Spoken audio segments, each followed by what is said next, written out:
Assalamualaikum warahmatullahi wabarakatuh. Perkenalkan, nama saya Kadina. Saya mengajar di SMK Negeri 1 Panyingkiran Kabupaten Majalengka. Di sini saya akan membawakan materi basis data kelas 11 PPLG dengan kompetensi mengidentifikasi struktur hierarki basis data. Coba bayangkan slide di depan itu. Di sini ini ada lemari ya. Ada orang yang mencari sesuatu.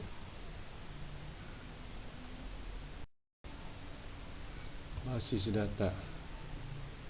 Apa sih basis data? Nah, di sini dalam lemari arsip ada data guru, data keuangan, data siswa, data nilai, data karyawan, data mapel. Ini dalam sebuah lemari. Pendahuluan basis data. Basis data atau database dapat dibayangkan sebagai lemari arsip. Hal yang dilakukan jika memiliki lemari arsip, biasanya kita memberi sampul ya, memberi nomor, menempatkan arsip menurut urutan tertentu. Nah, basis data. Jadi basis data, seluruh data disimpan dalam basis data pada masing-masing tabel sesuai dengan fungsinya sehingga dengan mudah dapat melakukan penelusuran data yang diinginkan. Masalah pada lemari arsip biasanya kan kelambatan dalam menelusuri data ya. Lebih lambat dalam mencari datanya. Sedangkan dalam basis data menggunakan komputer, penelusuran data lebih mudah sehingga mempercepat dalam mendapatkan informasi. Di sini konsep dasar basis data. Apa sih basis? Nah, di sini tuh basis merupakan markas atau gudang tempat bersarang, berkumpul. Sedangkan data merupakan representasi fakta dunia nyata yang mewakili suatu objek. Contohnya, manusia, itu ada pegawai, siswa, pelanggan ya. Yang lain ada barang, hewan, peristiwa, konsep, keadaan, dan lain-lain.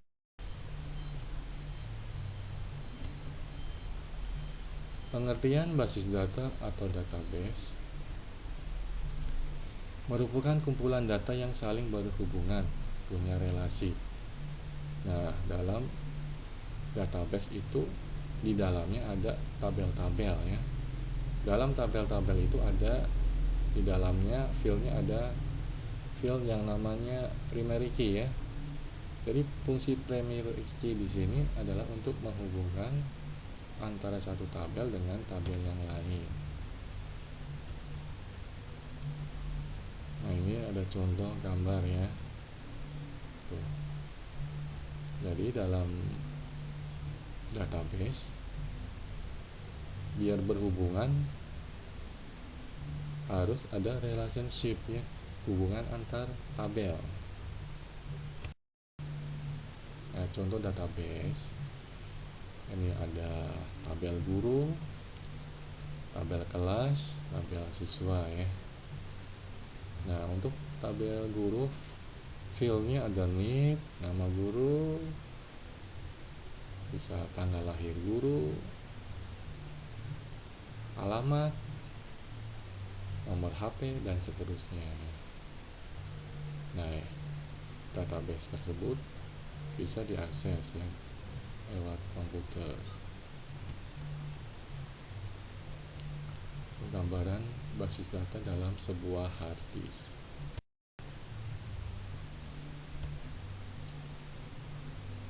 Manfaat basis data yang pertama itu kecepatan dan kemudahan.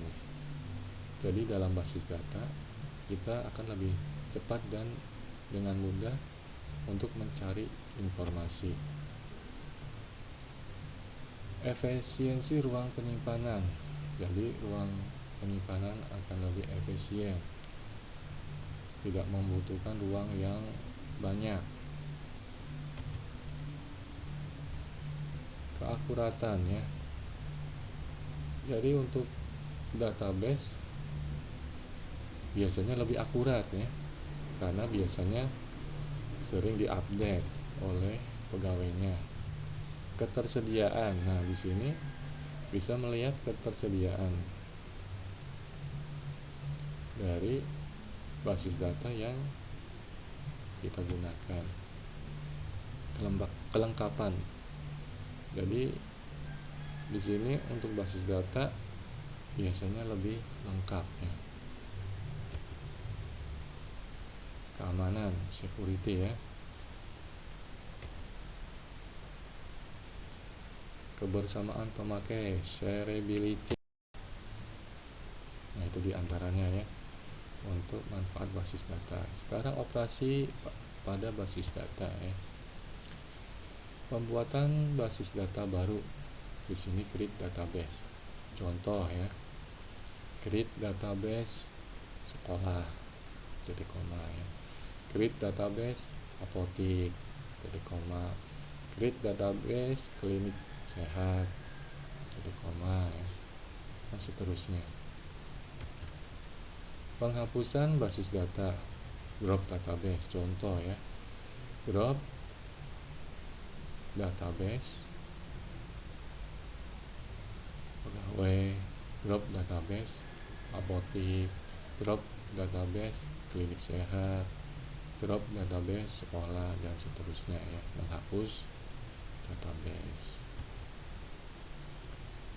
Pembuatan file tabel baru ke suatu basis data, create tabel ya.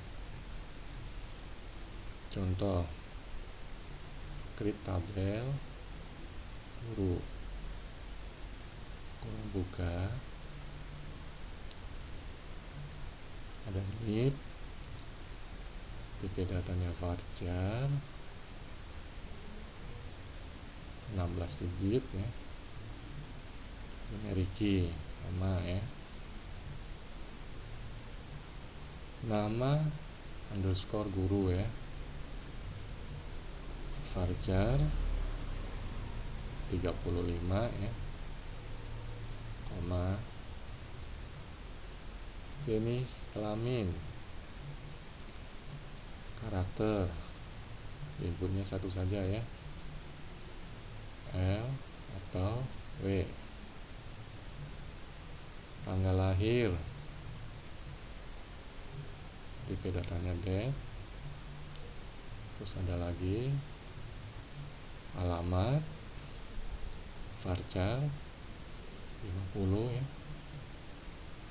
Nah, kalau sudah tutup kurung, titik koma ya. Nah, itu contoh untuk membuat tabel. Terus ada drop tabel ya, ini menghapus tabel. Drop tabel guru, drop tabel siswa, dan seterusnya. Nah, ini untuk pengisian ya sebuah basis data baru ya. Insert, contoh ya, insert into guru ya, menginput untuk tabel guru. Always kurung buka kutip, ada NIP, contohnya NIP-nya 1980 06 05 2006 04 1026, kutip, koma, kutip lagi, nama misalkan Joko Santoso, kutip, koma, kutip, L ya, laki-laki ya, kutip, koma, untuk tanggal lahir tahun dulu ya disebutkan ya, kutip, 1981 strip 10 strip 11 kutip koma kutip alamatnya misalkan Jati 7 Majalengka ya, nanti ditutup huruf tutup koma ya. Nah itu untuk sebuah baris contoh menginsert. Terus ada lagi retrieve ya, itu untuk pengambilan data. Terus ada delete. Nah ini untuk operasi basis data ya. Ini dalam basis data, database-nya bisa membuat database baru, terus penghapusan database. Dalam tabel ada membuat tabel baru, menghapus tabel. Dalam tabelnya ada penambahan data baru, pengambilan data, pengembangan data, penghapusan data.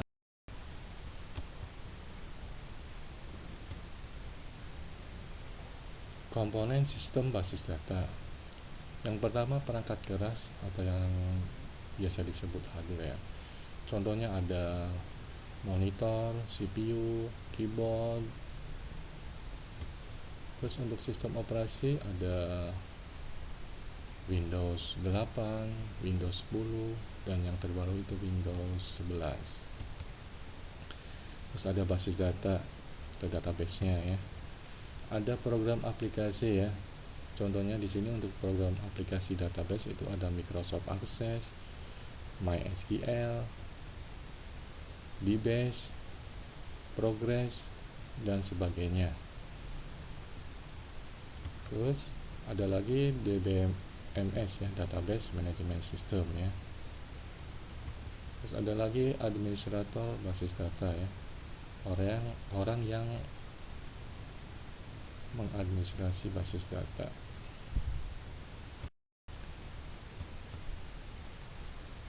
Hierarki data ya, dari yang paling banyak di sini database ya, kumpulan dari file yang memiliki karakteristik yang sama sehingga file-file yang ada memiliki relasi antar file tersebut ya. Jadi database ya di sini kumpulan dari tabel-tabel ya. Terus di bawahnya itu ada file atau berkas atau tabel ya. Nah di sini kumpulan dari record sejenis.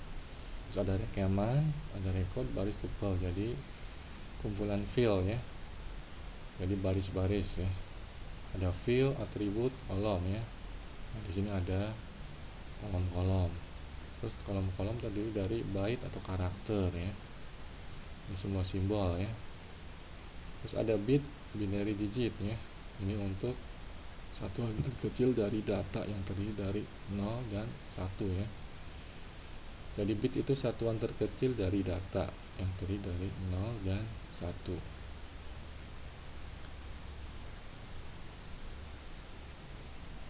Sekian presentasi dari saya. Mudah-mudahan bermanfaat. Kurang lebihnya mohon maaf. Assalamualaikum warahmatullahi wabarakatuh.